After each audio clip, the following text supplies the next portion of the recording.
വീട്ടിൽ കയറ്റാൻ കൊള്ളാത്തവരുണ്ടോ? അങ്ങനെ ചിലരെക്കുറിച്ച് ഒരാൾ പറയുന്നത് ഞാൻ കേട്ടു. ഒരു സംശയം വേണ്ട, പറഞ്ഞ ആളെ ഞാൻ പിടികൂടും, ചോദിക്കും. തീർന്നിട്ടില്ല.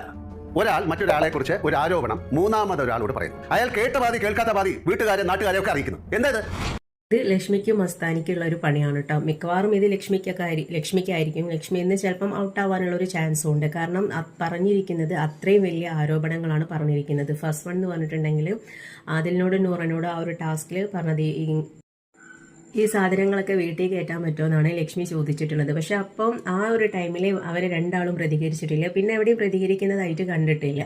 പക്ഷെ ലക്ഷ്മി ഒരു സോറി പറയുന്നതായിട്ട് എപ്പിസോഡിലും ലൈവിലും ഒന്നും കാണിച്ചിട്ടുമില്ല. പക്ഷെ ലക്ഷ്മിക്ക് അതൊരു സോറി പറഞ്ഞിട്ട് ഒന്ന് കുറച്ചൊരു പിന്നെ കുറച്ചല്ല, എന്താ പറയുക, ചെയ്തു പോയ തെറ്റിന് നമ്മളൊരു പ്രായശ്ചിത്തം എന്നൊക്കെ പറയില്ല, അതേപോലെ ഒരു സോറിയൊക്കെ പറഞ്ഞിട്ട് ഒന്ന് അവരോടൊന്ന് കോംപ്രമൈസ് ചെയ്യാമായിരുന്നു. പക്ഷേ ലക്ഷ്മി ഇത്രയും നേരമായിട്ട് ഒരു കോംപ്രമൈസിനും റെഡി ആയിട്ടില്ല. പിന്നെ അതുപോലെ തന്നെയാണ് ഇന്നലെ മസ്താനി പറഞ്ഞ കാര്യം. മസ്താനിയേക്കാൾ ഭയങ്കര ഉത്തരവാദിത്വത്തോടുകൂടി ഒണിയലിനെതിരെ അങ്ങനെ ഒരു ആരോപണം ഉന്നയിച്ചതെന്ന്. അപ്പോൾ ഈ രണ്ട് കാര്യങ്ങളും എന്തായാലും ചോദിക്കാൻ മതിയോ. ചിലപ്പം എവിക്റ്റഡ് ആക്കി പോകാനുള്ള ഒരു ചാൻസും ഉണ്ട്. കാരണം രണ്ടും ഒന്ന് ഒണിയലിൻ്റെ ലൈഫിനെ ബാധിക്കുന്ന കാര്യമാണ്, പിന്നെ ഇവരെ മാനസികമായിട്ട് ഹേർട്ട് ചെയ്യുക എന്നുള്ള രീതിയിൽ അതിലെന്നെ നൂറനെ ഉദ്ദേശിച്ച് പറഞ്ഞതുമാണ്.